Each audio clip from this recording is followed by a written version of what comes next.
And welcome back to Let's Play Persona 3. Last time we entered Tartarus, and now we are going to continue to explore Tartarus and hopefully get everything we want to done. Now, between the last video and this one, I actually took care of a few things off-screen. Not too much to jack up my tiredness, though, so hopefully I can get another level up in FES before we tackle the next boss fight.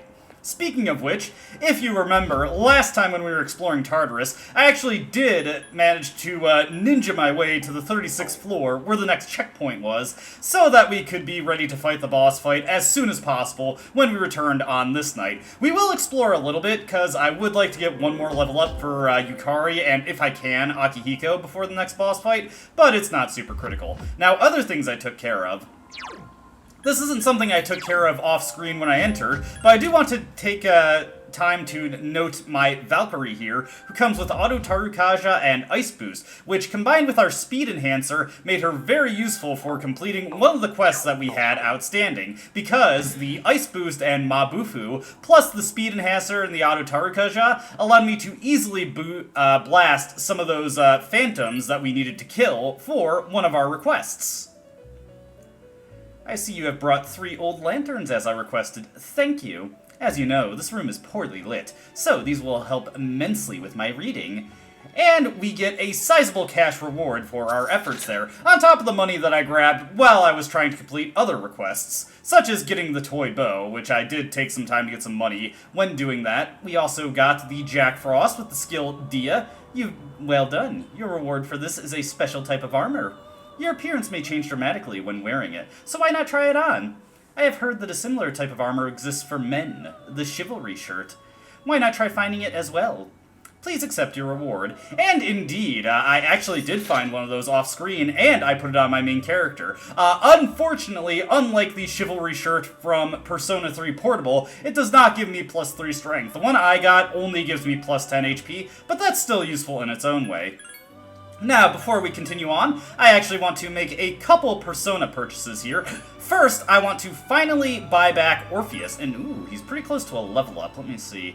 I might actually be able to get one for him, though he has pretty low endurance, so I'm not sure how helpful that would be, but that's something to keep in mind. And I also want to buy back an Alp. I needed to do some fusing, and unfortunately, Alp had to go.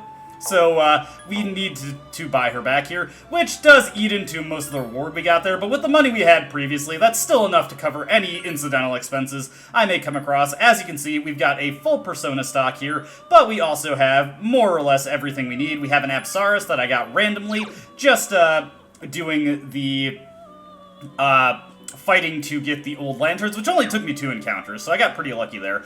One thing we will need to fuse in the near future, before moving too far along in the calendar, is we do eventually need a Temperance Persona, so that we can get Bebe's social link moving on at the proper rate.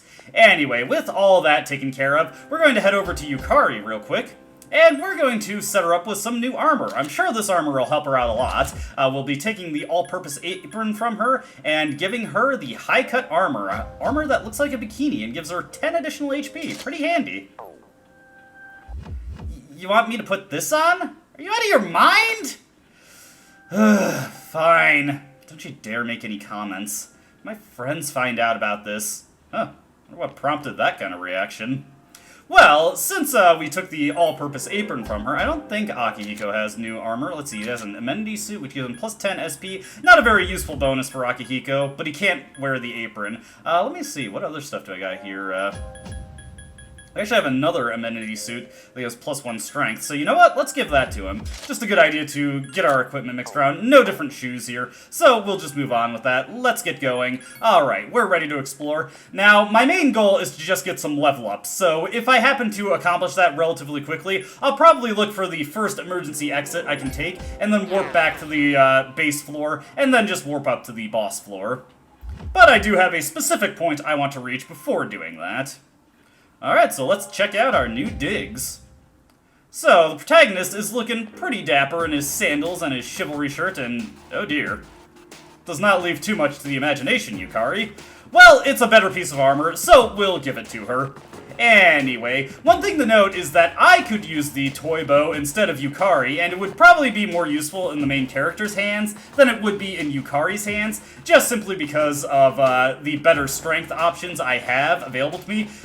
Valkyrie in particular could make great use of a 100 damage, near perfect accuracy weapon, but we do kind of want to keep it on Yukari, just to keep good damage spread around. Let's hit this guy. There are a handful of enemies we have yet to see in FES, so I'll do my best to keep them in mind, but it's not a big deal either way.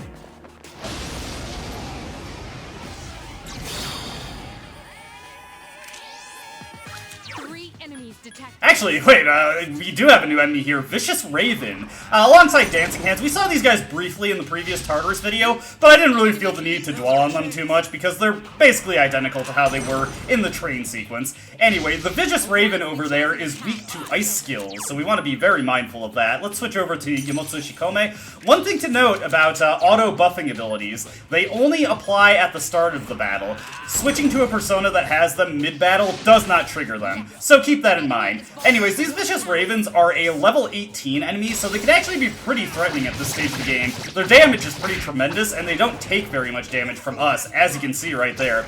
There we go with Yukari, landing a very potent hit with the toy bow there. We get a good 40 experience, which is nice. If I can keep getting experience payouts like that, within 5 encounters or so, we should be able to get a level up for Yukari, and then just a handful more a level up for Akihiko. One thing to note at this point is that we're getting to the stage of the game where we're less threatened by having our trips cut short by fatigue kicking in. I think, although I'm not sure, that fatigue is influenced by your overall level. I've been doing some messing around on my New Game Plus file, and the protagonist, who's at level 90, can go for way, way longer than the rest of the characters, who of course start at their basic levels. But New Game Plus is something we're a far, far, far way off from getting into the nitty-gritty of, so let's not focus too much on that at this stage. Alright, take this guy out. We get our first level up there for the evening. Oh, nice! 8293 yen, that's beautiful. Sometimes you get randomly really, really good payouts in chests in Tartarus. Anyways, a level up for Junpei is actually something I don't particularly care about. But it is nice to see that he is making progress. What we really want is level ups for Yukari and Akihiko. Now, one thing I'd actually like to bring attention to is actually a very annoying mechanic in Persona 3 FES. You see how that Persona card is blanked out? That's because we are not high enough level to get or use the persona or fuse it. Gee, I wonder which one it could be. And you can still get those in your shuffle time pool, which is really, really stupid. I don't know why they did it like that. But yes, you can get persona in your shuffle time pools that you are too low level to pull. I'm really hoping for some Wand Card 2s. That's a 40% EXP boost, which is amazing. We could really use something like that at this stage of the game. You'll note that Orpheus is leveling up very fast here. Remember that this game implies some pretty heavy EXP scaling, so getting underleveled personas into fight, nice! Getting underleveled persona into fights against higher leveled enemies and winning those fights while they're still active gets you a ton of experience for them. It's a wonderful thing. Anyways, hopefully this next fight here will get us to the remaining experience thresholds we need. What was it? I just completely blanked and lost my train of thought there. Whatever, we should just need one more fight and Akihiko will get his level up, and then we can just carry on our merry way to the boss fight. Nice! Just like 10k yen randomly. I actually just recently confirmed that the markup for Personae in the compendium is a 4 times markup, not a 5 times like I thought, although honestly, at this stage of the game, hardly a noticeable difference. It's still way too damn expensive to use regularly. But part of the reason why that's not as big a deal as you'd expect is that randomly in Tartarus chests, you can just get stupid amounts of yen, like absolutely ridiculous. I've gotten, in the final block of Tartarus, I've opened up a chest and gotten 300k yen. It's just absolutely ludicrous late game, and when you're high enough level to scare away the shadows, it really is an effective money-making way to just go to a floor where you scare everything, run around and open up chests for like an hour or so, and you will just get so much money, so much equipment to sell. It's easy to make loads of money if you know what to do. It's just not very interesting. It's pretty boring to do. Okay, Akihiko did not get a level up there like I was hoping. Let me take a look at him real quick. It's pretty easy to miss when characters get level up sometimes. Let's see, 13. Okay, he does need just one more fight, so that's a little bit off in my estimation, but not by too much. Let me see here. Other things I want to address is I really love having the speed enhancer at this stage of the game. Let's put Orpheus back on, just in case we get into another fight that gets him a good amount of experience. Wouldn't say no to having Tarunda available on him, although one thing to note is that I'm not getting endurance on him like I was hoping, so he may end up not being something odd about this floor. Stay alert, there are more enemies than normal. Okay, we got an event floor at a situation where it's not really hazardous to my health to be on it. My skills have improved. It's nice to hear Akihiko brag about his skills. Anyways, this double EXP floor has come at not a moment too soon. I could really use all this experience. Heck yeah, that last battle got me enough experience for my own level up, which incidentally is the level I needed to be to get that persona from earlier. Would be nice to get him, because it would allow me to solve or resolve another quest. There's another level up for Orpheus, and another level where he misses endurance, so he's not going to be as helpful as I was hoping, but I really just needed him to enable cadenza anyway, so it's not a huge deal. Anyways, let's grab this chest here and get a Zionga gem. I'm not too worried about grabbing as many chests as possible. I am just playing pretty conservatively. Oh god! Oh, and it's a new enemy. Venus Eagles. Please miss. Okay, Garula on Junpei, that's bad. Oh god, what's gonna happen here? Sukukaja, that's manageable, that's manageable. These guys are not too bad. They are, what is it? They are weak to ice, and fortunately, we have Valkyrie here to help us with that. That's, sometimes I get a little careless, and I don't see enemies coming, but these guys shouldn't be too threatening to us. We've got access to, the speed enhancer, so even that Sukukaja doesn't make these guys that much of a threat. Junpei isn't able to contribute here, but that's not a big deal. Now, I do want to try and rein in the number of fights that I'm getting into here, because I do not want to trigger fatigue at this point. We want to make it to the boss. Let's get some extra experience there. 116, very cool. And we're not going to get any more level ups before we get to the next floor, but or rather to the boss, but still should go for it as much as possible. I'm not going to be using too much of Yukari's SP anyway, so I may as well have her top off the party here. Let's see here. We'll just ignore that guy. This is one thing that's pretty rough to deal with on these increased enemies floors is, as you can imagine, do I have a Triesto gem? That would actually be very helpful at this point, because I want to get out of here now and just go on to the boss fight, and it does not look like I do. So we're just going to have to grin and bear it. If I do end up getting fatigue, well, if it's on Junpei, it's not going to be a big deal. Let's get this guy taken care of. We actually do want to hopefully find the stairs quickly here, because certain problems can arise if we... Okay, there's the stairs. Certain problems can arise if we spend too much time on here. You know what? I'm just going to rush for it even if I get this guy's attention. Fortunately, he was far enough away that I was able to not aggro him. Another undesirable thing that could happen is if one of these guys, these shadows, catches one of our party members out and gets them into a fight, because then we would need to save them, and that would guarantee we're going to have even more problems. Love these little raised platforms that just... Ooh, nice. Okay, let's go for this guy. Just... Ah, damn it. If I had the gloves, I might have been able to hit him. For the record, I'm using the all-purpose katana on the protagonist because it's the strongest thing we have that he can use, wouldn't deny Yukari good physical damage. We actually do want Yukari to have some decent physical damage for the upcoming fight. Let's see. Do I want to go around this guy? Or do I want to wait for him to turn his back? We're probably just going to have to wait for him to turn his back and then go on up. So let's get into good position here and give him a strike. I'll admit I'm getting a little nervous here because I have gotten into a lot of fights at this point. But I should be able to get to an escape, or just reach the next floor naturally. Alright, now, let's transition to something different.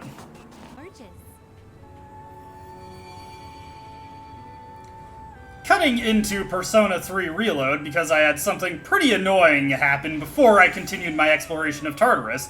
I cannot skip this cutscene with Igor, which is pretty obnoxious because we got a fusion accident. Sometimes when doing fusions, the fusion screws up and you do not get what you wanted, which is actually really annoying. This can happen in any version of Persona 3, but it's... Oh my god, that and that's just what I fused. That's so dumb. But I was trying to fuse Tom Lin to complete the request, where I fused a level 13 persona, and instead I got a persona that I already had. So that's pretty annoying. So just a flat downgrade.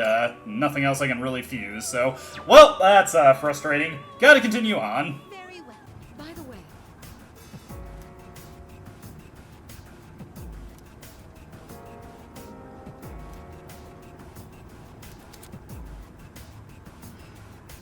In Reload, we got a addition to the tutorials in status ailments. Nothing too interesting, and I'm not sure why the game decided to reveal that to us at this point.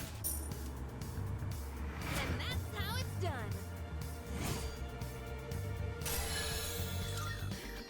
A new power! Over in Reload, Yukari has hit level 14 and has Magaru. Very, very helpful. I actually do want to stop and just elaborate on this a little bit, because something to keep in mind with multi-targeting in Persona 3 Reload is that it is a bit more expensive than just casting the spell twice. This is not the case in Persona 3 FES and Portable, where AoE versions of spells are just double the cost of the single target version. There's always a little bit of an extra charge with AoE in Persona 3 Reload that usually makes it so it's not cost effective to cast it over just casting the single target version twice against 2 enemies. So keep that in mind. You usually want to stick to this when there's 3 things weak to it that you can hit.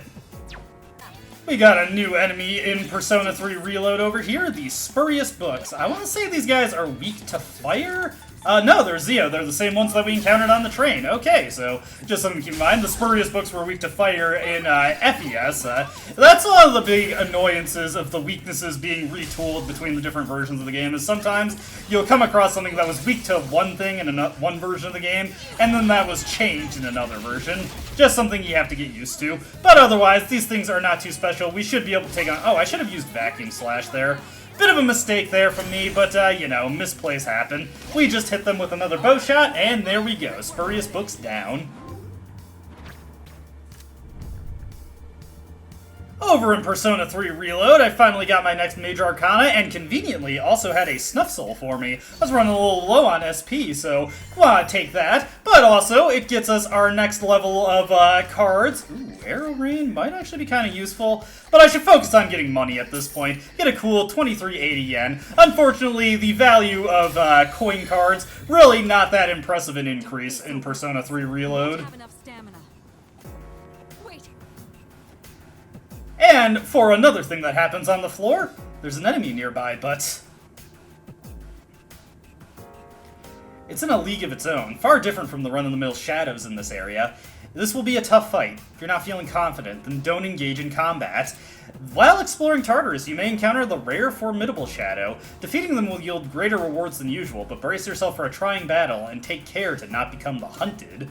We'll do our best here, but obviously, it's always a good idea to take on these encounters for the rewards, and for the glory, and for the EXP. Here we've got a Steel Gigas, yes, a Steel Gigas. I believe this guy is weak to Elect, so we want to knock him on his ass with a Zeo spell. Fortunately, we've got the advantage here. When you're dealing with something tough, it's always a good idea to set up a defense buff on your protagonist to make sure he doesn't get wiped out by a stray hit. We're not going to hit the all-out attack yet. We are going to take this guy as seriously as possible and treat him like a boss fight, because we are quite weak at this point. Now, if we had Akihiko, this guy would be a lot less scary, but we don't. So we've got to deal with Swift Strikes coming out from this guy. Can you imagine the damage that would deal if I didn't set up all my buffs and debuffs there? That would have been pretty nasty. Yukari's mostly going to focus on healing the party for this fight. Here he comes with an Assault Dive, thankfully much less threatening because, well, it only hits one party member, so I don't have to worry too much about what that accomplishes there. Junpei, for his part, can't really contribute too much in this fight. He's just going to whack the Steel Gigas with physical attacks and hopefully get a crit every now and again. If he fails to, it's not a huge deal. And he failed to. We do want to keep this guy's Tarunda timer in mind and re-up it if it happens to expire. Bash is weaker than Assault Dive, so I'm not overly concerned about that. Hit him with another Zeo again, and then it is just a loop of this. So I'm just going to cut to the end of the fight, because otherwise I've basically locked in all the tactics that I need for this fight.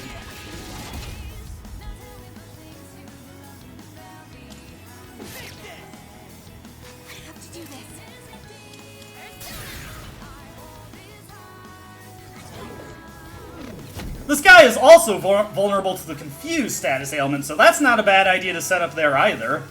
What to do?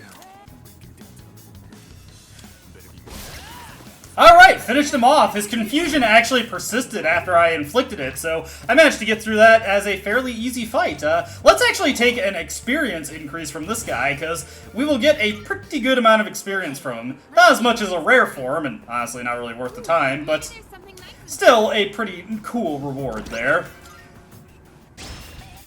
Got another new enemy in Reload here. We've got the Corrupt Tower. Nothing to do with this guy, but just cycle through all his possible weaknesses and see what we find. This may be a good Let's see, test. he uses strike attacks, otherwise I don't get too much information about this guy. So we really do just have to cycle through, see what actually works. I could, of course, check my enemy list, but where would the fun in that be? Poison on Yukari, but I'm not overly concerned about that. Let me see, I already hit it with Garu, so we'll try again with Pierce attacks. And critical still works for us, so that's also pretty nice. Unfortunately, Yukari, because she is poison, she cannot actually participate or initiate all-out attacks. Something kind of annoying that you have to deal with in Persona 3 Reload. Let's see, so... let's try a Zio on him. Yes, there we go. Do I want to go for the all-out attack? Yeah, me and Junpei should be able to finish her off. Or it off, or him off, or them off. I'm not really sure. There's multiple there, so I guess them would be the most accurate. I also found something pretty interesting. A clock within Tartarus. It's the same clock as the one at the entrance. I wonder if it functions the same way. Conveniently, I actually need some healing, so when we find these clocks within Tartarus, we can pay the same 7 Twilight Fragment fee and get fully recovered. Very nice, very convenient, and you don't too often see these, and even more rarely are they useful, but this is one of the times where it actually was helpful to me to find this. By the way,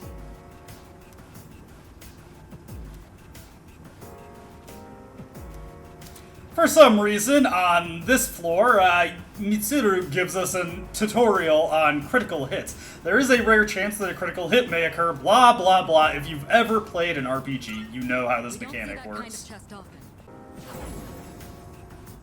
Oh my. Returning to Elizabeth after I filled out my stock of Persona, she actually popped in with a little message for me. Currently, you appear to possess a great number of Personas. Quite impressive, I must say. However, perhaps in your current state you are able to utilize even more powerful Personas? Should you feel so inclined, please make your way to the Velvet Room. I'm guessing she's just telling me I can fuse up a bunch of stuff now, so let's go into the Velvet Room and see what she has to say to me properly. If anything. Welcome to the Velvet Room. Okay, she doesn't. She was just telling me my stock was full. The elements you need.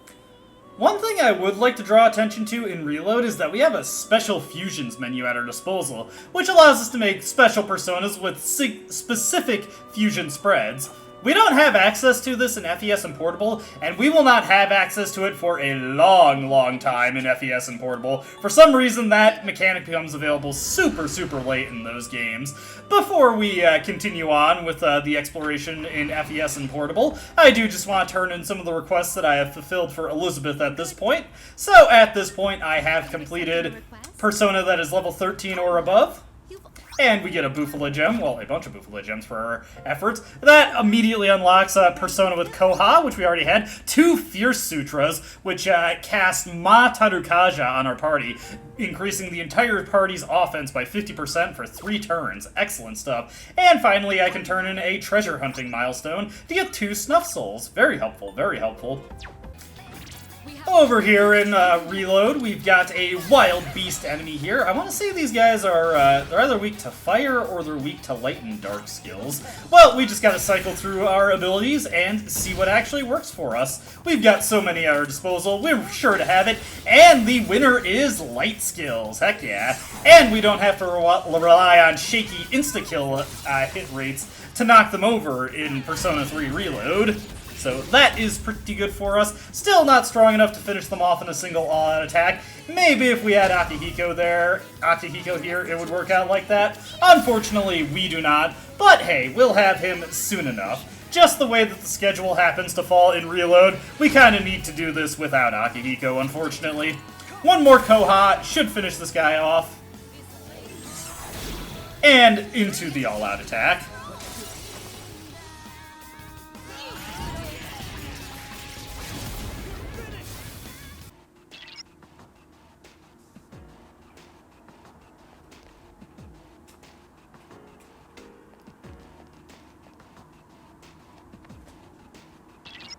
Just to shake things up a little bit, let's switch over to Persona 3 Portable at this point in the Tartarus excursion. Mitsuru letting us know that if we're close to exhaustion, we can return to a lower floor to train. Not that I really need to. So, with that all being said, things have been going kinda rough in Persona 3 Portable, honestly. I'm doing this trip all in one night. It's still 5:24 in Persona 3 Portable. But I have not been having super good luck in a lot of moments. I had quite a few times where I died due to stray crits, and in general, I had to play a lot more cautiously because I don't have access to a healthy supply of revival items, and I really, really cannot stand to have my party members taken out at this point. You'll note that Yukari has the high-cut armor equipped, which has been renamed to the even skeevier battle panties in this version of the game.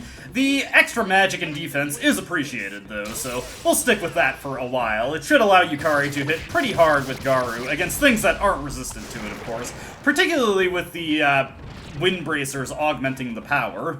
Let's see here. I would like to, do I have that up, actually? I did some fusing.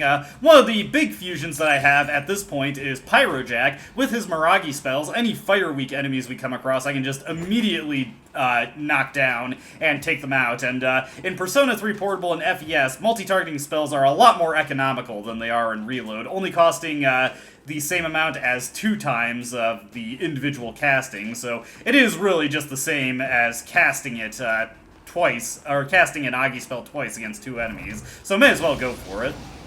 We're slowly getting to the point where we can fuse more things, although one frustrating thing I've been having to deal with in Portable is that I'm not really getting the good luck, or quite as good draws with Persona as I have been getting in FES, so it's been tough to fuse up and make better things, but I've been managing. Alright, let's take this guy out. Here we've got some spurious books. These guys are just weak to Zio. I've customized up a Jack Frost using some skill cards to give him a good spread of coverage. I didn't give him Agi spells because I knew I'd be fusing Pyrojack after a point anyways. There was no real need for him to have that, though I do have a Maragi card in reserve were I to want to teach it to anything. Co-op attacks are pretty nice when they come out against the last couple, or the last standing enemy in the fight, and with Junpei's powerful two-handed sword, those co-op attacks have often been just instant death on anything that they hit. Not always good enough that I should take them over anything else, and I'm going to take this Nakamata. Not going to be useful, but I need all the fusion material I can get.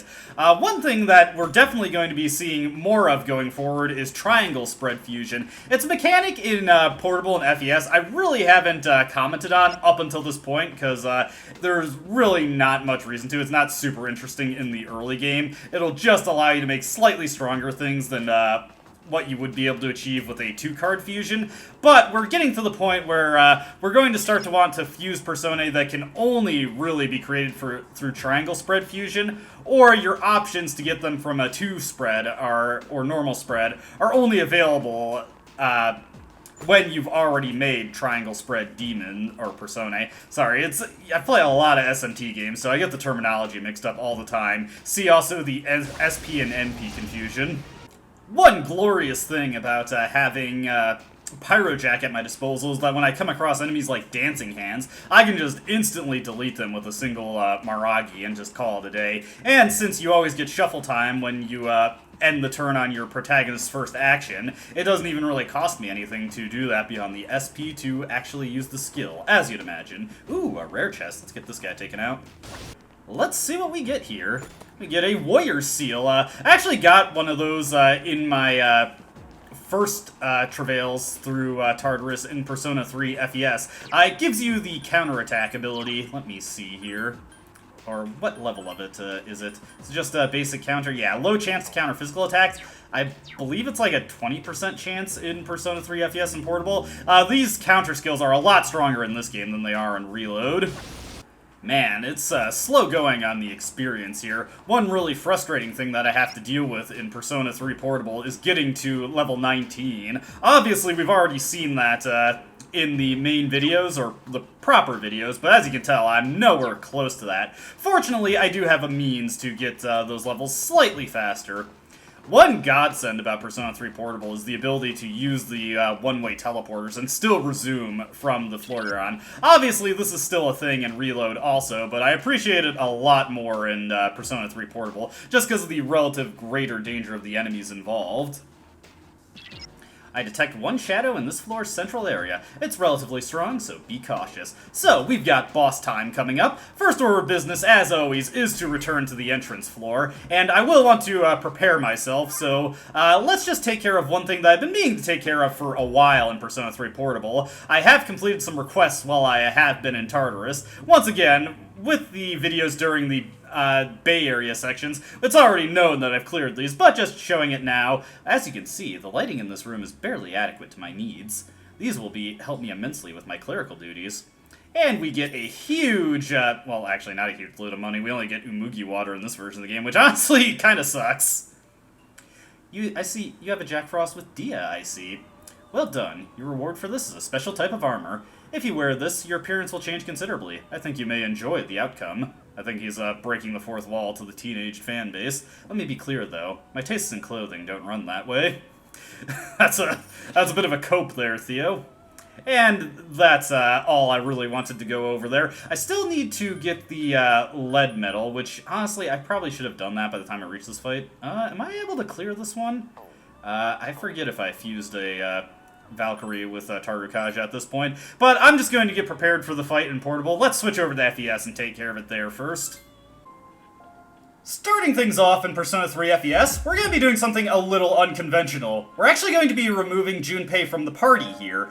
The reason being is that the boss that's coming up specializes in wind magic as its main form of offense, so Junpei really would not be able to contribute too much in that fight. Most of the time he'd be knocked flat on his ass, and even worse than that, he could give the boss an extra turn if it decides to use a single target skill on him. I'm going to start with Valkyrie on me for auto Tarukaja, which probably won't matter too much. But it's a nice little bonus there. If I was able to, I would have liked to buy more power enhancers, or any power enhancers really, and give them to Akihiko and Yukari so that they could get some extra damage in when the fight starts, but it just wasn't in the budget for this evening, so instead what we're going to do is just give my protagonist the energy ring here, giving us a cool 222 HP to work with, which makes Cadenza even stronger, because remember, that is 50% of your HP, so the more you have, the more it heals. I've already saved, but if I screw this up, I'll save again after doing that setup there. I just wanted to go over it at least once, so it was clear what I had going into the fight. This fight can be pretty brutal, so I'm not going to be surprised if I lose here. I am slightly better equipped than I am in Persona 3 Portable, but I also don't have quite as much, well, raw levels at my disposal here. On the other hand, though, the enemies don't hit as hard in Persona 3 FES as they do in Persona 3 Portable, so that might give me a little break there as well.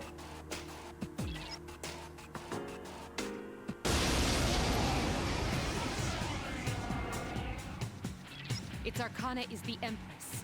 It's a guardian, so it'll be a difficult fight. Alright, so we have the Change Relic here. This boss specializes in wind skills and poison skills, so first thing we want to do is we want to give ourselves some wind resistance, so switching to Alp is the smart thing to do. That'll have all incoming wind damage, and let me think here. I think I just want to keep everybody on Act Freely, and let's hit the boss with a Secunda to start things out, and give us some occasional breathers on the times where she misses. We don't have to worry too much about Yukari taking damage here, because the wind skills of this boss do essentially no damage to her. vice versa, though, so that's the big reason why I wanted to have Yukari set up to deal physical damage. Here comes the Poison Mist. Alright, not too big a deal. I think what I'm going to do here is I'm just going to have the protagonist go around and use some of the hundreds of disc poisons that we got in order to cure some of this poison as the damage from it ticks. And basically, this fight's just going to boil down to, do we get a critical hit and get a powerful all-out attack on the boss? One thing to note is that Akihiko is going to have a bit of a rough time here. He does not have resistance to the boss's damage, so we're going to occasionally have to bring him back in with some healing skills. I kind of would prefer it if he'd use the Zeo every now and again. Okay, him getting poisoned is actually a pretty good thing for us, because he's by far the least worried about what poison does to us. What we're going to do now is we're going to switch over to Orpheus. Actually, you know what? Apsaras just barely has more defensive prowess than, what is it? Orpheus at this point. So it's smarter to switch over to her and get the cadenza going up, give Akihiko a good bit of healing there, and then Yukari can go back to trying to take this thing down with pierce attacks.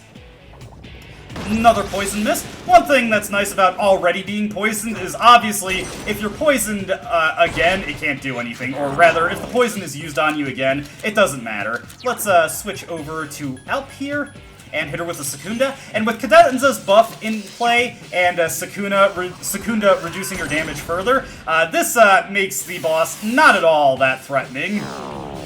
We do have to worry about the poison damage, but as long as Alp is in play... Okay, another Poison Miss, and complete misses there, so pretty good for us. Akihiko's getting pretty low on HP, but we've got enough revival items that I'm not overly concerned if he gets taken out. It is tempting to use... what is it, a multi-target heal, or even our Protection Sutras, which if Akihiko gets taken out again, I may end up using the Protection Sutras. Let's see here. Do I want to stick to... Decisions. This is one of those situations where I'm actually kind of at an impasse on what I want to do. I think what I'll do is I'll switch to Apsaras and set up another cadenza. If Akihiko was taking 150 damage there, hopefully the protagonist has enough HP and defense from his armor to be able to survive. If not, that's just something that I have to tuck away in my brain space for the next attempt at the fight. Okay, Pierce attack, Garula on the protagonist, and okay, not enough endurance on Apsaras to survive that.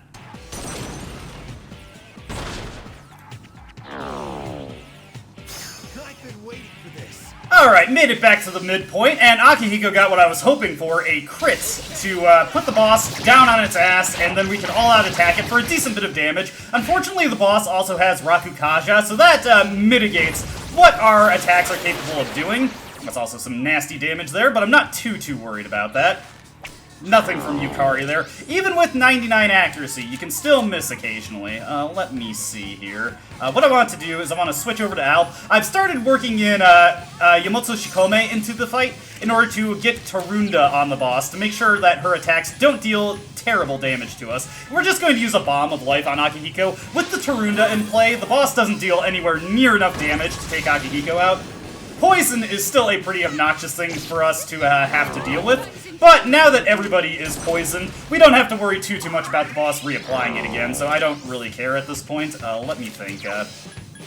I'm pretty sure that it still has one more turn under the Tarunda effect, so we should be able to switch over to Apsaras relatively safely, get the healing up, and survive any attack that it hits us with. We will eventually need to recover some of our SP in this fight with enough cadenzas cast. I actually don't mind too much if the boss uses Rakukaja. Here comes a Pierce attack. Ouch. But that's not a big deal. One thing to note about ailments is that they really screw with the AI in terms of healing. The AI loves using HP healing skills on people afflicted with poison for some reason. It's really not clear why it's coded like that. They almost never cure ailments properly, even if they have the means to do so. It's pretty stupid. Anyways, the boss's Tarunda is about to wear off, so this is where those Protection Sutras that I got come in handy. Because once its attack reverts, we can just throw up a Protection Sutra, not have to worry at all about the damage that it hits us with. Hang in there. Here comes another Dia from Yukari. Don't be afraid to hit the rush there. There we go, very nice. Don't be afraid to hit rush in order to deal physical damage. Just completely ignore your character's AI and force them to use a physical attack. It's not a terrible idea. You see, it's getting the all-out attack there is basically the same as getting a crit with Akihiko. Also, what we're going to do here is we're going to use a bead chain here just to get everybody healed up, and we'll see what happens based on what the boss does. Where's my bead chains? Remember, these are no good unused. This is exactly the kind of situation you need all these potent healing items for, so keep them at the ready. Garula from the boss, and that's about the best person they could have used it on. Yukari will commit to doing an attack there. Beautiful. Akihiko will use his Sonic Punch. Sonic Punch falls off pretty... Ah! Beautiful! Beautiful, Akihiko. Love it! Great critical hit there. Another all-out attack, getting a decent 40 damage onto the boss. We've got this pretty well settled at this point. Let me think, though. What do I want to do? We still got one more turn of defense buff. You know what? I'm gonna switch over to Yamotsu Shikome, get the boss's damage down even further. And then when our defense buffs start to cascade and disable, it's not gonna be a big deal. I might, depending on what it does here... Okay, Magarula, let's see. I was gonna say, maybe depending on what I could do, what was gonna happen there, I could work in a cadenza. Actually, you know what? Let's go for a rush here. There we go, there we go. Beautiful stuff, beautiful stuff. Our defense is reverting, but that's not a big deal, because the boss will have 2 more turns of having reduced attack. Let's throw in Apsaras, get a cadenza going, and we should be fine. We'll have more than enough HP to survive whatever it throws out. And my party members should also be more than capable of surviving what gets thrown out, because they still have the defense buff in play. That's kind of like that weird staggered nature of how these things work. And she decided to attack Yukari, so no big deal there. Let's have Yukari use a Pierce attack. Akihiko will hopefully use Sonic Punch. Yes, there we go. Nice, nice. We've almost got this. Let me see here. Let's switch over to Alp. And since I've got a free turn here, let's do I want to heal Akihiko? He might lose out on experience, but you know what? It's not a big deal. Let's use a Zionga gem here. Ah, miss, of course. Okay, Pierce attack. Little scary, but not a big deal. We're fine. Let me think. Maybe I should have used a Protection Sutra there. Alright, we're getting a round of healing from everybody here. Not exactly what I want to see. Let me think. Let's see, the boss should be having their attack buff... or attack debuff expire. So what I'm going to do here is I'm going to use a bead chain. Bit unfortunate that it came out like that. Maybe if I played it a little bit more cleanly, I wouldn't have had to do it like that. But it's just how the turn order ended up falling. Alright, so what we're going to do here is we're going to do a rush on our team. Actually, you know what? Akihiko? Yes. I canceled the rush there. He used just at the HP threshold where he could still use a Sonic Punch. And, of course, he whiffed. Let me think. I think what I want to do here is, let's go with Yamotsu Shikome. As long as the boss doesn't score a crit on me with a Pierce attack, this should be fine. Akihiko might get taken out, but we can just Revival Bead him and not have it be a big deal. Or heck, even use my Balm of Life. Or the boss could just Garula me, which is not a big deal. And we're going to rush here. Yeah, rush. Nice! Oh, beautiful finish! Beautiful finish, Akihiko. I could kiss you. I wouldn't even mind, man. I can do it. I can do it. There we go. Boss defeated. Much cleaner than the first attempt. Once I started working the Tarunda in there, it was much easier to stay on top of the damage the boss was dealing. And we're actually going to stick around here, because it's worth noting that Poison is a persistent status ailment in Persona 3 FES, so you do need to cure it after the fight is over. If you can find a way to resist poison on some characters and then just cure it on the character who is getting inflicted with it, that is also an option for dealing with this fight, because as long as there are people who aren't poisoned, the boss will keep trying to use poison on the characters. Anyways, the big reason that I'm cutting back here is, of course, I want to show off the treasure that we get. We get a Soma, very nice, and a Triesto Gems, what I could have used earlier, but that's no big deal. Now, before we get down to brass tacks and portable, I would just like to point out that I have completed the request in order to get the lead medal. That shadow is very rare, so I'm sure the item was difficult to obtain. This time I've prepared a cute reward for you. It may look like a toy, but I'm sure you'll find it useful. And indeed, we will find the toy bow quite useful. It's not as helpful in FES as it is in FES, because obviously Yukari doesn't have quite the same strength that the main character can have backing these strikes. But still, it is highly accurate. It's a good increase over the Siren song that we have right now. And it'll contribute a good amount of damage to all-out attacks, should we be able to land them. Now with that taken care of... Its Arcana is the Empress. It's a guardian, so it'll be a difficult fight. Alright, so our MO for this fight is pretty simple. Also, it is terrible that she gets to go before Junpei, so we might already have some problems to start this fight out, but let's hope that it doesn't go that way. We want to keep this boss as weak as possible, and we're just going to wing for crits. It's a bit easier to deal with the poison in this version of the game than it is in Persona 3 FES, since everybody can use items now. But it's really just not worth it to try for it, because we're just going to get re-poisoned again, so the damage that the poison deals is something that we're just going to have to suck up. And our goal here is to just keep winging for critical hits, and hopefully, after a point, we'll eventually land one. Junpei, for his part, is just going to be guarding the entire fight, and any damage that he's going to contribute, that's going to be via all-out attacks, which, with his two-handed sword and the...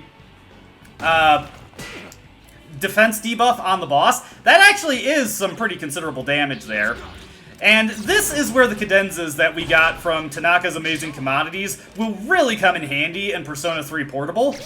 No crit there, but we just gotta keep trying for it, because we have a form of multi-targeting healing that also buffs us up slightly. One thing to note that Junpei is going to enjoy here is that this is a bit of an obscure mechanic in Persona 4 and Persona 3 Portable that doesn't come up too often, but it'll come into play here.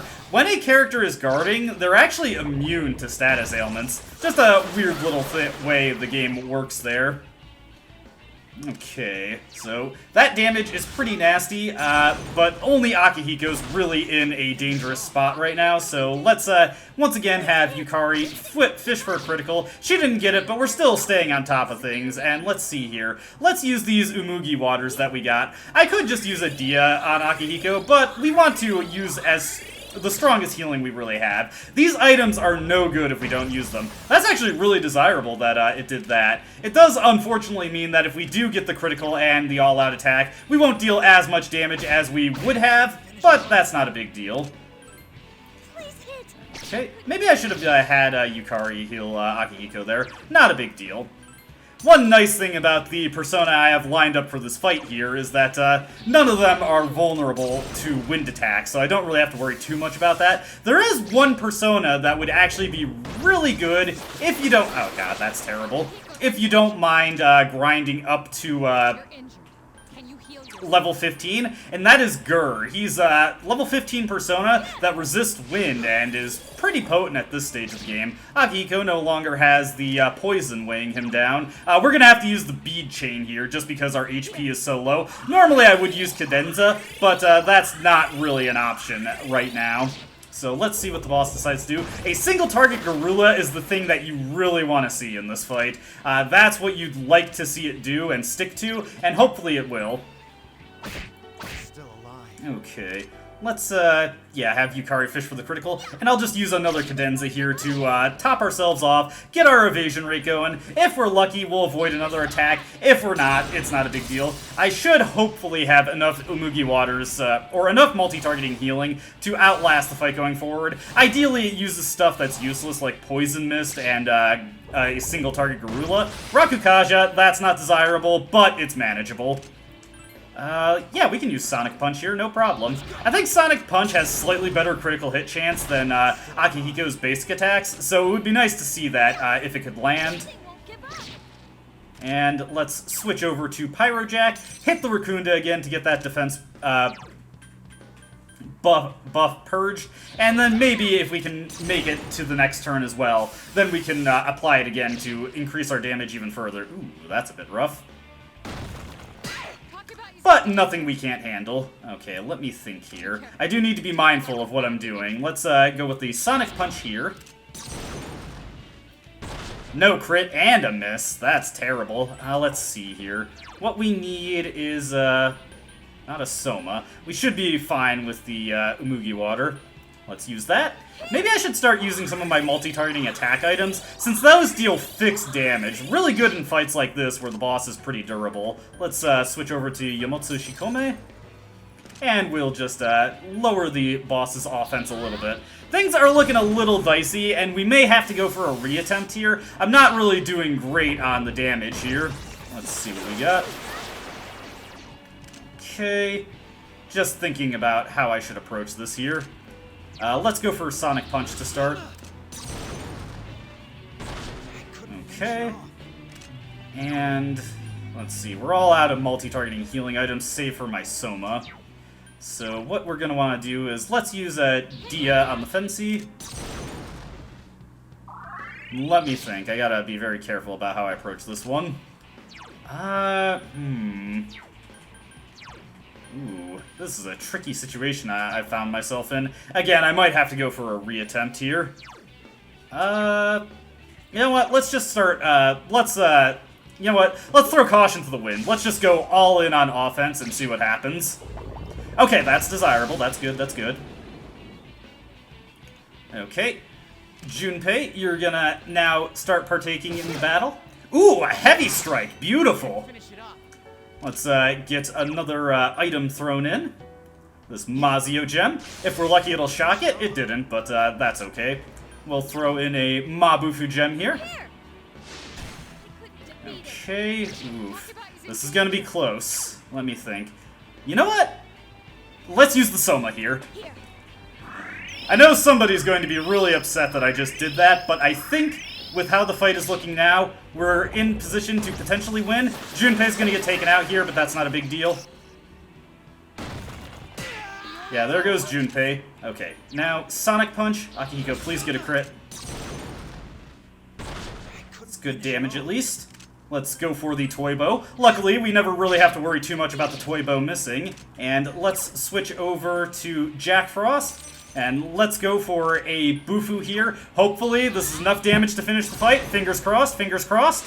Yes! Haha! There we go. Beautiful. That was not the cleanest way that could have gone, but it was good enough. We got our fight completed. We got a level up for Akihiko. All is good with the world. Now, let's see here. Do I have any revival beads left for Junpei? I don't think I got any more. Alright, let's, I actually don't know what the treasure is at this point, so maybe we'll get a Balm of Life, 2 Triesto gems, and a Soma. Replace the one that I lost. Unfortunately, Junpei is going to be put in the tired status, which actually is a little unfortunate for what I was planning on doing, but it's not a huge deal. Now I can just continue on through the relatively uneventful floors to get to the top of this section of Tartarus. Let's switch back over to FES and clear that out.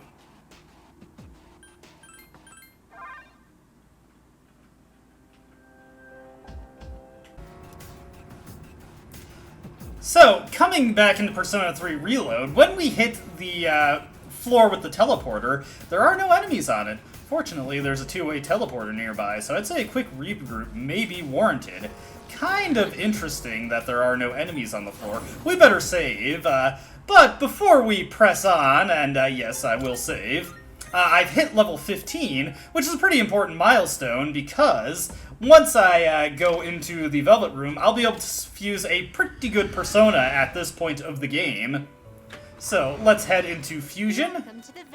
And I got a bunch of new stuff because I've done some fusing to get requests and stuff accomplished, but let's see here. We're looking for Jack-O-Lantern. This guy is excellent. He comes in with Agi and Maragi, but he also learns some good skills down the line. Let me see here. We'll get Koha onto him, and we'll put Gaara onto him. Just give him a little coverage. As you can see, he has Maragi at his disposal, giving us a form of AoE fire skill, which is pretty handy as well. But also, once he starts leveling up, and we start getting some skills onto him, he also has an item that he could get us. Let's see, Jactite. He learns Dodge Ice. Well, eventually he should learn Fire Boost, if I recall correctly. If not, well, he still has some pretty good skills. But with that said, let's return to those floors there and see what awaits us beyond the stairs. It is a bit worrying that there are no enemies for us to face in Persona 3 Reload. Kinda makes me think they're setting us up for something. Alright, resume from floor 34. Floor jump, super convenient like that, since it saves me a teleporter screen. And let's press on. I'm detecting a powerful enemy up ahead. Everyone stay sharp. What? There's no teleporter. We'll just have to barrel through for now. Better be prepared for the worst. Alright. Heading to the enemies that are in the way. Fortunately, there was a teleporter on the floor before. It's enemy territory up ahead. Are you ready for battle? I was born ready. If you're not gonna move, then we'll make you. Alright, so we can assume that those tables that are on fire probably are not weak to fire spells. Let's go for a Magaru here, just to spread some damage around, see if we hit any weaknesses. Unfortunately, no. Garula from the Magus there, and that just immediately took out Junpei. Pretty unfortunate for him, but we'll be able to get him back in soon enough. The Poisma, on the other hand, now that's pretty irritating. So let's presume that these guys here are indeed weak to ice. And yeah, I saw that coming with, we're gonna take a ton of poison damage. Unfortunately, one more is trigger poison damage, which is not something that you have to worry about in, Persona 3 FES and, what is it? Blah, blah, blah. Not something you have to worry about in Persona 3 FES and, Portable. And I have no way to cure poison. That's... Oh, no wait, I do. I have the Basudi gem. You know what? I'm gonna take a guess on this, though. Yes, he is, okay. That's something I just needed to confirm right there. Let's see here. So the fire table is gonna go next. Let's use an antibiotic gel on myself. These are actually coming in handy. Still gonna have to suffer the poison damage, but be better than taking whatever these guys throw at us in addition to the poison damage. Ideally, they cast it on me, who resists it, but can't always guarantee that. So we can use the Bufala gem here to get some free damage in and get a turn in. We have to get Junpei back in. We need all the action economy that we can get. So Bomb of Life onto Junpei. Hopefully he doesn't immediately get nailed with Garula again, but that's not always something I can guarantee. Magaru, that's manageable. As long as it doesn't attack Junpei again, it's fine. Oof. The damage is piling on there. Fortunately, I resist fire spells, so I'm not overly concerned about what that does there. Alright, so we need to use the Basudi gem on myself. Super fortunate that I have this at my disposal. And hopefully Junpei's turn comes... I should have surveyed that before I used the Basudi gem. Okay, Foul Breath, that's fine, I can live with that. Alright, so let's take a look at our turn order here. Okay, Yukari will come up next, so what I'm going to do here is I'm going to use one of my Bufala gems here. Hit that guy. Then I'm going to pass it over to the protagonist. Now that he's not poisoned, I don't have to worry about that damage tacking on. We'll use a Bufu to knock this guy down. And then Zio, the Magus here, or Magus, or however you pronounce that word. And do an all-out attack just to get a ton of damage in. And then when Yukari's turn comes around, I'll use a Bufala gem on whichever table is the weakest, and then I'll have her use an Umugi water to heal us up. Okay, so one of them still hangs in there, but that's fine. Actually, you know what? I can use the Bufala gem on this one. There we go. Then I can pass it to the protagonist, and this is the kind of things that you can pull off by shifting, is getting way more out of your actions by doing it intelligently. Knock this guy down, then cast Zio on the Magus, then use the Umugi water, so I got a bunch of damage in with no real risk to my party. Pretty good, pretty good.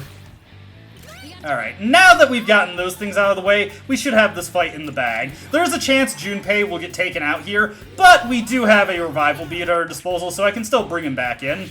Hopefully they use like a Garu on Yukari. Now, they know full well that Junpei is the weak link here. Fortunately, they don't know it well enough to just stick to hitting Junpei there. I'm gonna think about what I want to do here. I think the smart thing to do would actually be to weaken it, so that when it does inevitably hit Junpei again, it doesn't knock him, or when it knocks him flat on his ass, he won't be too vulnerable to damage. Let's just have Junpei do a, oh, nice, a dizzy. Very lucky there. That allows me to get a very good control on this fight. Okay, Heretic Magus can't get up. And we'll hit it with Zio once again, just to get the good damage in there. I could Raccoonda this guy at this point, just to tack on even more damage. Let's see.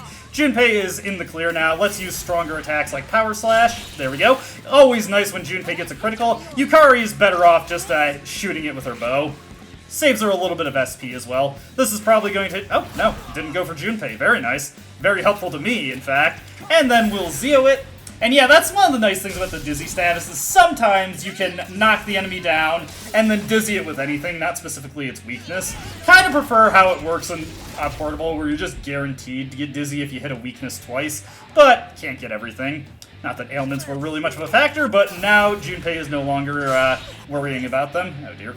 Better Medea here. Always go with the safe option. Whenever I play risky in Persona games, I always end up just suffering a ton of trouble for doing that.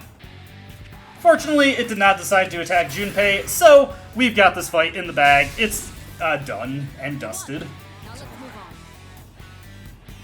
And we get a huge bonus of experience for our efforts. You did an excellent job, especially against such a strong enemy. The same can be said about the battle with the large shadow. I'm surprised at how fast you've all improved. It's definitely all natural-born talent. I think I'll make it all the way to the top at this rate. You always get so carried away, but if you're aiming for the top, I guess I'll tag along for the ride. Heh, I see you're all as dependable as ever. There may not be a need for Akihiko or me to join your battles, though Akihiko wouldn't be very happy about that. Haha, I'd pay to see Sonata-san pouting. It'd be hilarious. That's rich coming from you. What awaits us is an unknown frontier. All of you proceed with caution. Alright, continuing on. Run into some pretty tough enemies, but they spice things up every now and then. We get Chewing Soul here, very nice, but this is not the end of our travails in Persona 3 Reload, because we've got another boss fight. I'm detecting a powerful enemy up ahead. Everyone stay sharp. These battles are just going to keep coming. Hang in there. I'm picking up another border floor. It's 7 floors from here. I suppose that means this is a border guard in a manner of speaking. We've got our work cut out for us. I'm counting on you. Alright, we better go in fully healed, and also, let's use a Snuff Soul on myself to make sure I don't run out of SP. And let's go into the boss fight here and see what we got. It's enemy territory up ahead. Are you ready for battle? Ready as I'll ever be. Looks tougher than I thought, but ain't nothing stopping me. Ooh, okay, so this guy is, his plan is to up our critical hit rate, which could potentially work out for Junpei. Let me see here. I want to think carefully about my options here. Let's just go with Magaru, spread some damage around, see what we get. These guys are more than likely going to go for nasty physical attacks on us. Single shot, saw that coming. Ow! That was brutal. Okay, yeah, we absolutely need to use an antibiotic gel on the protagonist there. Yeesh, that was rough. Normally I'd have Junpei go for a vacuum slash there just to see if he could get a critical hit. Oof, thank God that wasn't a critical. Being downed also increases the damage that we take. Let's see. You know what? Let's take Pyrojack for a spin. I've got a feeling here. No, feeling was wrong. Okay, Bewilder. Oh, no, we cannot have that distress persist. Yukari, get that off of me pronto. I will guaranteed eat a crit if I do not cure that. And they are going all in on hitting the protagonist. Yeesh. Okay, here's where Junpei thrives. With Revolution in effect, he is very likely to score critical blows here. Let's go again. See if we get lucky again. No, didn't get lucky twice there. Here comes another single shot. Okay, things are getting a little spicy here. Let's see. I wonder if these guys are weak to Koha. Yes! As a matter of fact, they are. Good thing I got that in the Pyrojack. Not that it really matters, it's just a happy coincidence. I'll be honest, I am tempted to go for the all-out attack here. But that thing is going to act, and I don't fully know what it can do. So it's just smarter to use the Umugi Water here. Get a bunch of HP back. Okay. Here comes Bewilder. Okay, so that's all he was going to do. Let's see here. We'll definitely want to Patra that off of Junpei. Now, if Junpei can score another crit when his turn comes around... Let's see here. Okay, that's lucky, that's lucky. Come on, Junpei. Yes! Critical hit! I hope it's on the dice. Yes! As a matter of fact, it was. That's beautiful. Okay, this got a little perilous at the start, and I will admit I got a little lucky because they didn't decide to focus fire the protagonist. But we hung in there. Good stuff, good stuff. Alright. Show this guy what for. And I'm taking a guess on this, but dice are so often weak to Zeo in this game. Let's just see. Nah, no such luck. And Effective Revolution has ended, but he just re-ups that right away. So what we're going to do at this point is I'm going to have Yukari heal us up as much as she can. And we are going to have Junpei go for physical attacks just to see if he can land another crit. No crit there. But I'm going to join in on the onslaught, so let's see. We've got this Valkyrie that I fused, who can deliver some decent power slashes. Alright, he's joining in on the Critapalooza here. Might be worth it to cast Tarunda on this guy. Come on, Junpei, get the crit. Ah, miss. You know what, as a matter of fact, better safe than sorry. Let's weaken this guy a little bit, and that should keep us in the fight pretty cleanly. And he's just going with the bashes. Junpei dodges, and we can just go all in on trying to get crits here. Damn it, Junpei. Ah, I was hoping that would be a crit. Revolution has ended, but he just re-ups it immediately, because that's his game plan. Works for me, works for me. Okay, no go there. Let's power slash again. Come on, Junpei, hit! Hit, but no crit. Not having good luck with the crits, unfortunately. Fortunately, he is not either. There we go, easy peasy. A little scary at the start there, but we handled it pretty well. And look at all that experience, beautiful stuff. Get Auto Sukukaja, very good. This is an auto buff skill. Automatically applies Sukukaja to us at the start of battles, giving us a 50% bonus to our accuracy and our evasion. What's with these back-to-back fights? Yeah, this is the first. It's like pacing anyone? I can't read a pattern for these floors. There's simply too much about which we're still in the dark. We need to prepare even more thoroughly and retreat promptly when we're depleted. Maybe we would have an easier time with Sonata Senpai around. Yeah, wouldn't he be happy about fighting a bunch of tough enemies anyways? I can definitely see that. Nevertheless, he'd greatly increase our firepower. Well, if you plan on proceeding, then do so carefully. I'm counting on you. And obviously, if Akihiko was here, there wouldn't be all this discussion about, man, I wish Akihiko was here. Check out that fancy chest. And we got a bunch of locked chests here. We've got this one that costs 3, but for our efforts, we finally get Juzumaru. Yo, that weapon looks beastly, but it'd take a real master like me to make good use of it, so give it to Junpei. Aw yeah, upgrade time, baby. Let's keep it rolling. Let's take a look at that on Junpei real quick. The Juzumaru gives him 107 attack and increases his critical rate. Could have used that earlier, honestly, but whatever. This will allow me only to get one more full recovery, but I shouldn't need any more than that. A Bomb of Life to replace the one that I have been using.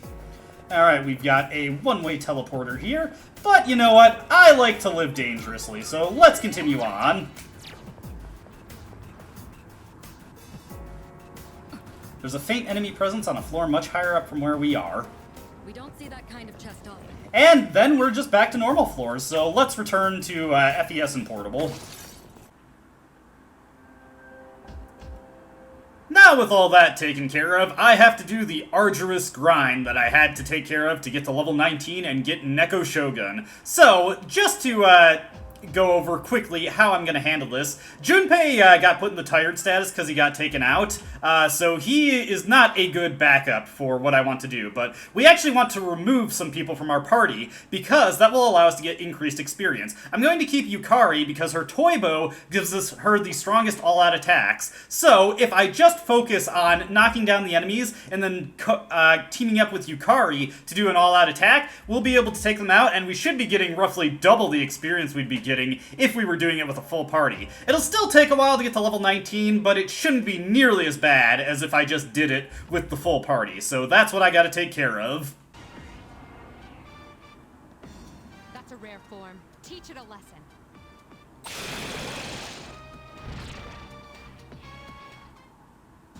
Alright, so something I can actually go over here is that I got a floor event where it is a floor filled with nothing but rare forms. Now, typically you cannot get shuffle time off of rare forms, but when you do get shuffle time off of rare forms in this event floor, or when you kill a rare form on this event floor, they do give you shuffle time. And all of the cards that they give you are cursed. That means when you draw them, the card is cursed. Death draws near. But they are a much greater degree of money than you would get normally. Now, we need to get the hell out of here because that cuts our Grim Reaper timer down to a fraction of what it normally is. I'm still not at the point where I really want to go over what that is, but I will show that off in due time, don't worry.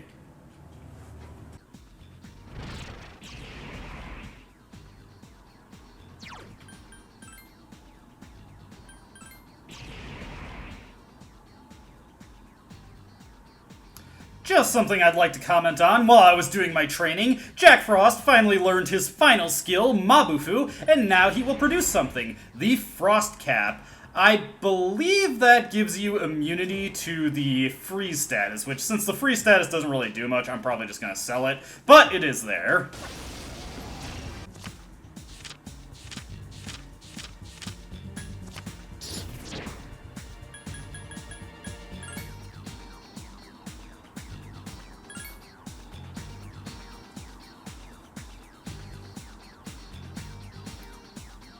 Cutting back to FES real quick, I've gotten a new persona here, Chimera, and we are just going to toss out Alp like yesterday's trash because she has served her purpose. Kind of annoying that I had to spend 17k to get her back, but that's just how it goes sometimes when you're doing a max social link run and you have to do things when you're slightly underprepared. Now, the reason I'm cutting back here is because I have a couple things that I want to address. First order of business is, of course, we're making it to the final floor of the Arca block.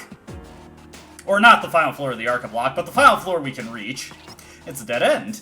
Good work. Return to the entrance. And, of course, we are going to be getting our old document here.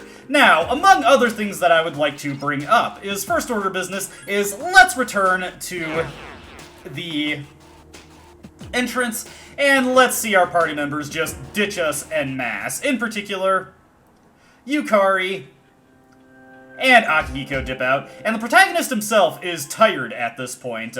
We've got that nice tired badge right there. Interestingly, Junpei is not tired, which he's usually the first one to get hit with the tiredness status. But, of course, among other things that we need to check out here is that we need to turn in the request for collecting the second old document. So let's take care of that real quick and see what Elizabeth has to say about it in FES. There is a variety of other things we could also do, like create a Valkyrie with Tarukaja, which I can do pretty easily. We also need to get a steel medal at some point.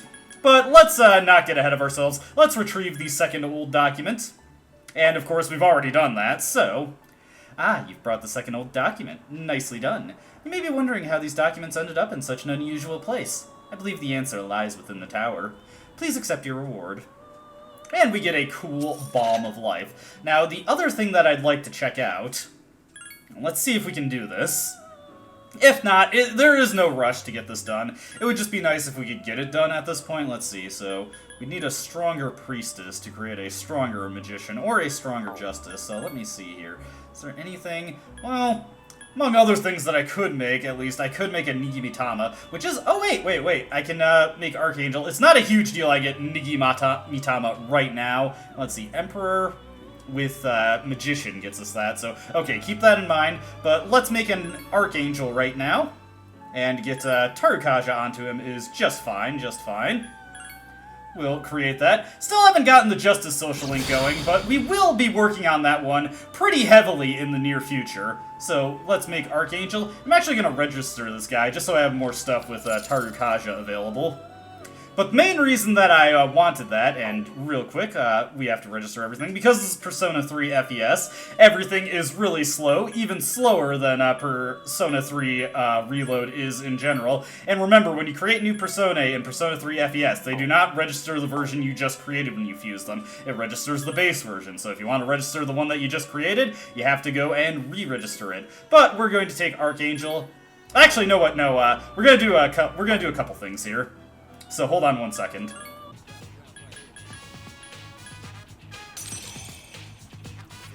We're going to get into a battle and equip either Archangel or Angel to get the fusion spell Justice. This one is kind of interesting, though not exactly great. It is light magic that halves all foes' HP. Not really worth the cost, but it is a 100% accurate percent damage attack, which is kind of cool if you lack any better option. I'm not a fan of it, but it can be interesting. With that quickly taken care of, we can then turn around and fuse off Archangel into this Chimera that I got while I was exploring to get to the final floor that we can reach. And we can create Pyrojack, and let me see, is there anything in particular I want to get this guy with? Ooh, I could get Tarukaja and Hama onto him, which actually would be pretty handy, so I'm gonna go with that fusion. And the reason we want this guy is because of a synergy that he has with Jack Frost. So let's get him created and get a whole bunch of experience. With a rank 5 social link, we'll be able to get a huge amount of power with this guy, and 3 level ups, which is great. He also has a skill within himself, so that, or a item within himself, so we can also get a piece of equipment. I don't want to get rid of Tarukaja, we're gonna keep it. I love how skill changes always target something you want to keep, and you don't even get to know what it's going to change to, so you can get something horrible. I have gotten good skills via skill changes, but it's not a guaranteed thing. Anyways, I'm going to register this Pyrojack since he has the item within him, and then real quick I'm going to take care of unlocking another fusion spell. Pyrojack and Jack Frost combine to form Jack Brothers, which is a decently useful, well, okay, it's not useful in this game, but we will see it be useful in a certain circumstance. But what this does is that it is a attack that is elementless, or I guess the game kind of technically classifies it as an almighty skill, though it really isn't that, but it has a chance of knocking down all foes. I'm not exactly sure what the exact chance is, but it can allow you to trigger an all-out attack without hitting any weaknesses. It's too unreliable in FES and Portable to be really worth using, though, but it does have a pretty fun animation. I'm just going to kill these guys. Maybe when I get a chance, I'll show off some of these fusion skill animations, but I'm not super interested in doing it right now. Actually, you know what? Screw it. I found something I got the first strike on. Let's check out Jack Brothers. We don't get too many opportunities to see these fusion skills, since some of them aren't that helpful. But we get a little comedy routine between our dynamic duo here, and we get 2 enemies knocked down. Again, it's not very consistent, so I wouldn't really recommend it too much, but it is fun when it works out well. One thing to note is that with Pyrojack, I am now high enough level, or at the very least my persona is high enough level, that I actually intimidate the enemies in the first half of the Arca block, allowing me to easily get huge treasure payouts like that. I also got a chest with 4,000 yen in it, so that's a huge amount of money there. But I'm kind of on a quest clearing spree right now, so I'm actually looking for something very particular. That's a rare form. Teach it a lesson. What a stunning victory.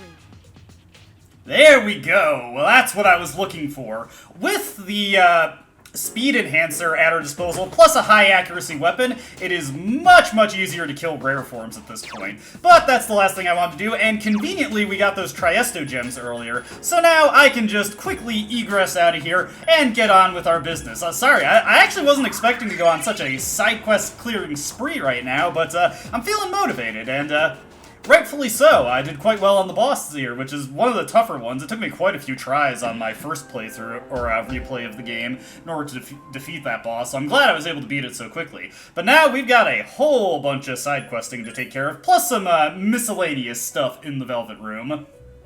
So, we'll get the steel metal turned in. The treasure hand is more difficult to defeat than the wealth hand, is it not? I never thought you'd be able to fulfill this request. Please accept your reward. And we get the Spike Bat, another joke weapon. Though, like the toy bow, it is quite powerful at this point relative to any weapons we can conventionally obtain. One thing to note about the joke weapons in FES is that every single one of them is statistically identical to another. They're all 100 attack, 99 accuracy weapons. Now, in Persona 3 Portable, a lot of the weapons after the toy bow have been buffed to have better attack stats to make them more desirable rewards, which wasn't strictly necessary. They're still great for hunting rare forms, but I guess it's nice that they considered that. Anyways, with Jack Brothers performed, we can now get the other fusion spell quest that we had unlocked completed. I have confirmed your casting of the fusion spell Jack Brothers. Remember that you don't actually need to cast the spell, you just need to have it learned in order to fulfill this. What a charming operetta from the two brothers. Operetta? In any case, I would gladly summon them just to watch that again. Please accept your reward. And we get 5 Bufala Gems, which, believe it or not, are actually going to come in handy in the very near future. But another thing that I did, which this was not planned out, I just realized I could unlock the skill, and I kind of suspected I would need it to after a point. We can also complete the request for performing Justice, even though we technically didn't perform it. I have confirmed your casting of the fusion spell Justice, divine punishment from the two angels, otherwise directed toward the shadows. It could give anyone a fright before they had committed a crime before. Please accept your reward. 5 Garula Gems, which also are potentially helpful, though not as much as the Bufala Gems. Next up we have Frolic, which gives you an amazing 5 bead chains, a pixie, and a persona with a flower on its head. It's gonna be a bit before we can confirm that one, but it is very worth our time to do so. Note that we've also unlocked the next metal quest, which unlocks a steel pipe, a joke weapon that is actually identical to the steel bat in Persona 3 FES, so not a great reward, but it's gonna be a while before we can get it, because we need to go to the next block, Yabasha, in order to complete that one. Now, next up, I'm going to pull Fornius out of the compendium here, and we are going to fuse him into, real quick, once I can get that up, go into the Persona Fusion screen. We're going to take that Fornius, and we're going to fuse him into Jack Frost. Now that we have another Magician persona in, what is it? Blah, blah, blah. Another Magician persona in Pyrojack. We will want a Temperance persona sooner rather than later. So let's just get this guy created now. Nigimitama. You have yet to establish the social link that corresponds to this persona. Is this persona acceptable? It is more than acceptable. But that's all I really want to take care of in FES. But I want to use this as a point to transition into something that I want to mention for Reload. Now obviously the boss in Reload was considerably different than what we saw in Persona 3 FES and Persona 3 Portable. Well, there is a reason for that.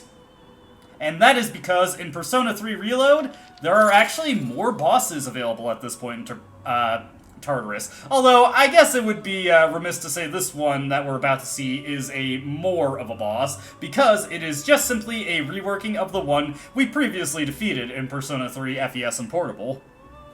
In Reload, we've got Phantom Mages to deal with here. I believe these guys are still weak to light in this game. Hopefully they are. I don't want to screw around with them too much.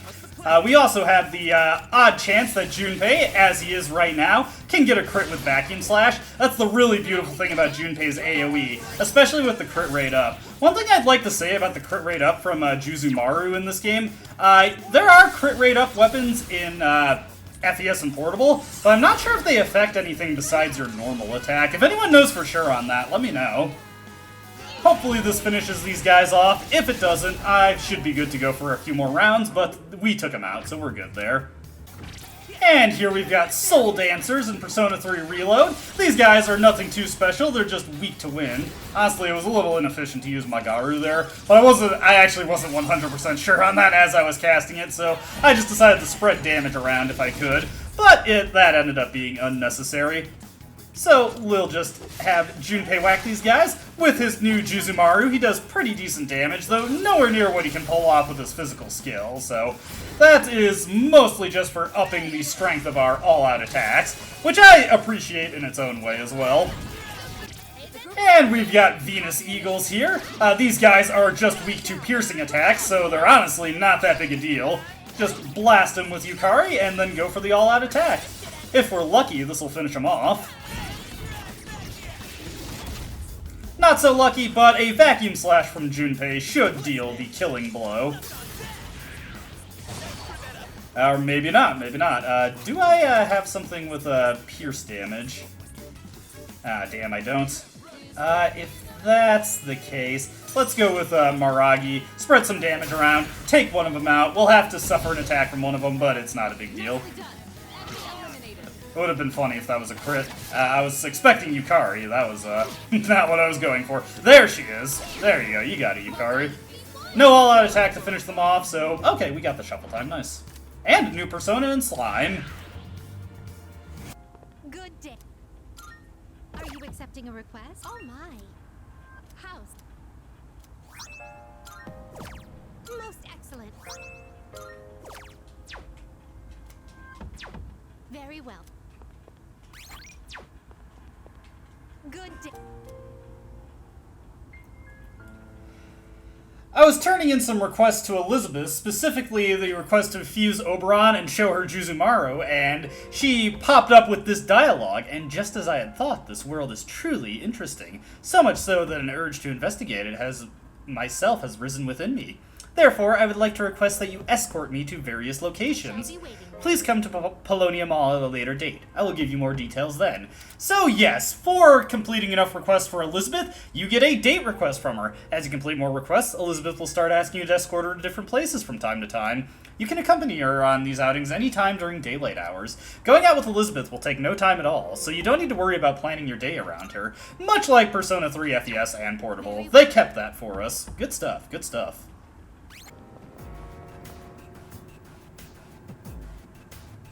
Now, in Persona 3 Reload, we actually have additional bosses. Obviously, we had the boss rush earlier, but also we have an equivalent to the second boss that we fought in Persona 3 Portable and FES. So, we've got to deal with quite a few more bosses in Persona 3 Reload. It's an effective strategy in battles that might get more involved than expected.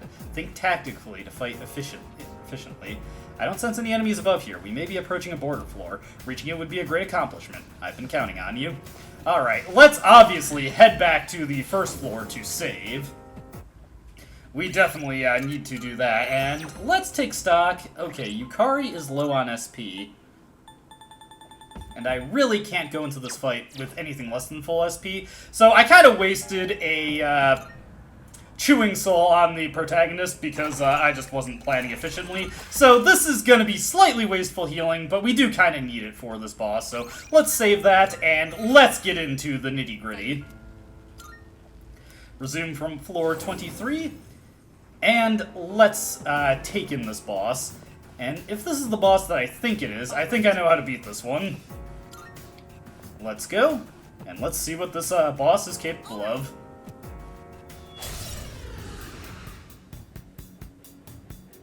So we got the Clairvoyant Relic. Let's just hit it with Agi to start. And we'll slowly go through and... Okay, the Clairvoyant Relic identified weaknesses. When you get that message, have everyone guard. And let's see what it does. Okay, it's starting with Zionga. So pay attention to the order that it uses its attacks in. Or rather, pay attention to the first attack it uses, then have everyone guard. And then, pay attention to the next attack that it uses. Okay, Bufala, going after Junpei. And, let's use Medea here. Let's see, so use Zionga, use Bufala. Let's have Junpei guard. And what does the protagonist have on? He has it on Jack-o'-lantern. Let's go for something that doesn't have an elemental weakness, which conveniently Tom Lin does not. We can hit this thing with a power slash. There we go. There it goes, uses Garula, right at Junpei, as I expected. Okay, now we'll have Yukari guard again. We'll have Junpei do a power slash on it. And, of course, we'll have Tom Lin also do a power slash on it. and it's back to using Zyonga again. So the way this fight works is that it tries to hit the weakness of every party member that you have, and it kind of assumes that you're just going to be bringing Akihiko to this fight, which obviously we aren't. So it uselessly casts Bufala, which Akihiko is weak to. Obviously, he has an ice weakness. So, as long as we guard on the turns where it's going to use something that we're weak to, this boss essentially does nothing to us. Oh, well, okay, perhaps saying it does nothing to us is a bit of a, oversimplification. It can't do too much to us, as long as it's not attacking it, or we have the person that is weak guarding on the turn that it's attacking their weakness. And if we get lucky, we'll eventually knock it down with a crit or something. Here it attacks Junpei. Next up it's going to attack Yukari, so we'll have her guard. What's next? And we'll just have Junpei Power Slash. I think the smart thing to do would be to work in some Tarundas and Rakundas to get this fight going at a better rate. Let me see here. Who do I have that has Tarunda and Rakunda? We've got Oberon, so I just have to switch off of it on turns where it's going to be using Bufala. Easy enough, easy enough. Here comes the Zyonga. Yukari guards that no problem. The Bufala will be coming up next, and now that I've reduced its attack power, that won't deal anything serious to us, so we should be able to weather that damage no problem. And then, yeah, this fight becomes pretty simple once you know the gimmick to it. It's gonna be a bit slow because we're kind of intended to take this fight on with 4 party members, and we're taking it on with 3, but so it goes, so it goes. Here comes the Bufala. And I switched off, so that does little to us. We need to have Junpei guard this turn because it's gonna be coming for him.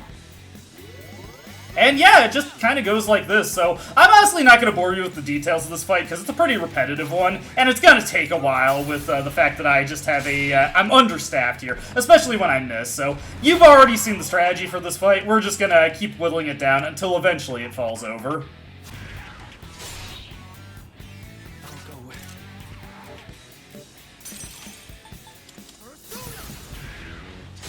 Alright, after a very slow and boring battle, I have taken down the Clairvoyant Relic. I did use a couple of my attack items to speed the fight up slightly, but at 100 damage a pop, it really can't help you that much.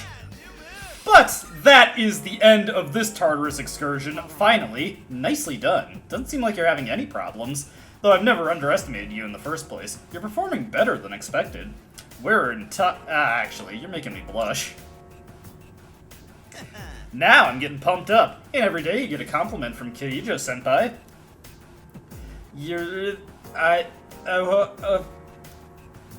Huh? Come again? You heard what she said. Stop fishing for more. No, I seriously couldn't hear her. There was like static or something. Static? Check, check. 1, 2, 1, 2. Whoa, whoa, whoa. How is it? Can you hear me? Oh, no. Yeah, just fine. What? Is it just my imagination? Sorry, my bad. No, if you have any concerns, don't be afraid to relay them to me. For the time being, it seems there aren't any problems, so let's get back to exploring. But I feel that since we've hit the end of the line in Persona 3 FES and Portable, and we've gotten an extra boss fight in Persona 3 Reload, let's actually finish off here. We grab our item, and I've got just enough, well, one more than enough Twilight Fragments to open up this chest, which will award me a tuxedo, a costume. Press Y to open the menus, and then select Equip to change costumes. They're purely cosmetic, but they can offer you a change of pace while exploring. Incidentally, I believe it was for the Oberon quest that I got the winter uniforms for the female party members, so we've got Yukari's school uniform for the winter now. You can change up your costumes if you like, but I think I'll stick to the default ones for most of my exploration. And at the end of the line, another dead end. Nice work. That's another checkpoint under our belt. Come on back whenever you're ready. But of course, before we head back, we've got a chest to open up here because it contains our old document, like it did in FES and Portable. Kirijo's Ergo Research Lab is setting up a facility on this island. Doesn't make any sense. Even a rank-and-file researcher like me can tell. What is about to take place on this island? Interesting. Getting a little bit more backstory. But we're going to head back, and we're going to turn in the old document quest to Elizabeth, because that gets us a huge cash payout. Are you accepting we will turn this in. Oh.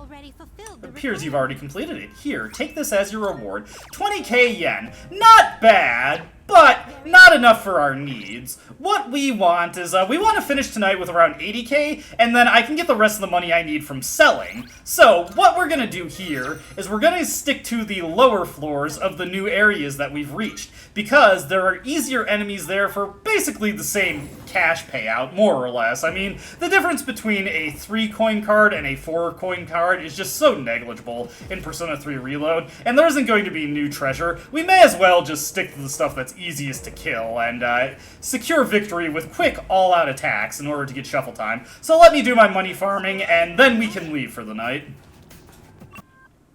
Alright, so unfortunately, my SP just couldn't keep up with the amount of money that I wanted to end with. But that is largely due to the compendium purchases that I made. That got me all the Persona that I needed to cover every social link we are going to be hitting in the intervening time between when we next enter Tartarus. And by selling items, particularly our treasure, I already backed out of Tartarus and checked how much money I would make, which is about 25k. That'll bring me up to about 90k, which still covers all the mandatory expenses. And that's just if I sell the treasure. If I sell stuff outside the treasure, I can make up more than enough money in compensation, so I should be good. That's where we're gonna end it. When we come back, well, we're gonna be snapping back to quite a bit further in the month, but I obviously did all of this Tartarus exploration much earlier in Persona 3 Reload without Akihiko either, so quite a challenge towards the end because I was really struggling with a understaffed party, but I managed to get it all done, get all the money that I needed, get all the Persona that I needed, complete all the quests that I wanted to complete. I think we're doing pretty good, and that's where we're going to call it a video. So, as always, I hope you enjoyed watching, and I hope to see you in the next one. Until then, though, goodbye.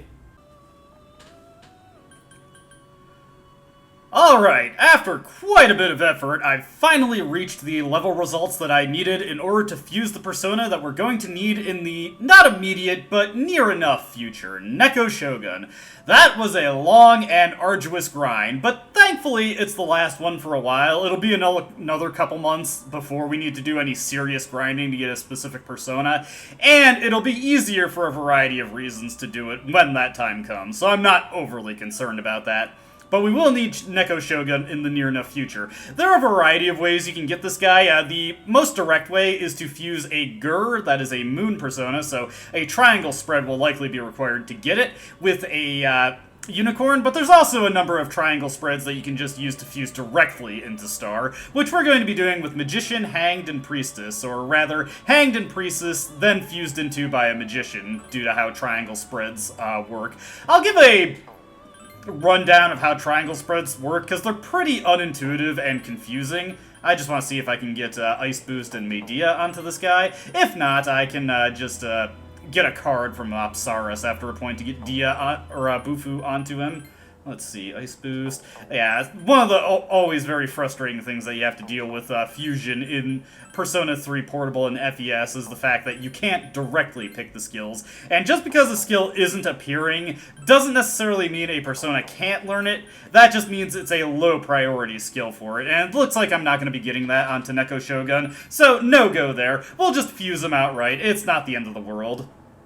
Fortunately, with all of the grinding and exploration I've done... Oh, you gotta be kidding me. Don't tell me. Ah, come on! Are you joking me?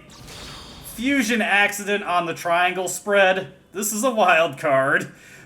Persona seems to be holding something within itself. Well, Legion is a much stronger Persona than we're supposed to be able to get at this point, but I am not happy about getting him. Oh my god, are you kidding me? Well, I can work with this. I can fix this. Okay, we're going to take a roundabout way and a back route into what I was talking about earlier. We're going to fuse Gur, and then we're going to pull a Priestess out of the compendium, and then we're going to make Neko Shogun that way. That is a whole bunch of my money down the drain, because I got a fusion accident before I thought to save. You should always save before you do any major fusing, precisely because stupid stuff like that can happen. I can't believe, look at all this money that I lost because of that. So dumb, but whatever.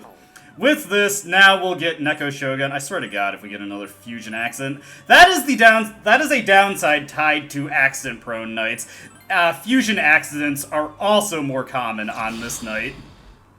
But after some trial of errors, we got Neko Shogun. I'm probably going to have to spend a whole lot more money on fusion or compendium expenses after this as well to get the personas I need for upcoming social links. Theodore, give me the reward for the second old document so that I can feel better about myself. Luckily, the reward in this game, it's not money, but it is a good reward. Very nice, you brought the second old document. You may be wondering how these documents ended up in such an unusual place. I believe that answer lies within the tower. Please take this as your reward. We get a Recarm card, so that's a pretty nice bit of revival support there. We wouldn't have that in Persona 3 FES yet. Luckily, I haven't used up as much money as it looks like, although I definitely used a lot more than I would have liked, because we've got a couple treasure coins, plus the treasure from the boss, plus whatever miscellaneous equipment that I can sell, which I got quite a bit of it, so it's not the end of the world, it's just pretty annoying. Anyway, I think that's a good place to call it for this Tartarus video. When we come back, we will be warping back forward in time and continuing along our minutia of the day-to-day. So, as always, I hope you enjoyed watching, and I hope to see you in the next video. Until then, though, goodbye. And in case I forgot to sign off in the Persona 3 Portable or Reload footage, I would just like to say I hope you enjoyed watching the video, and I hope to see you in the next one. Until then, though, goodbye.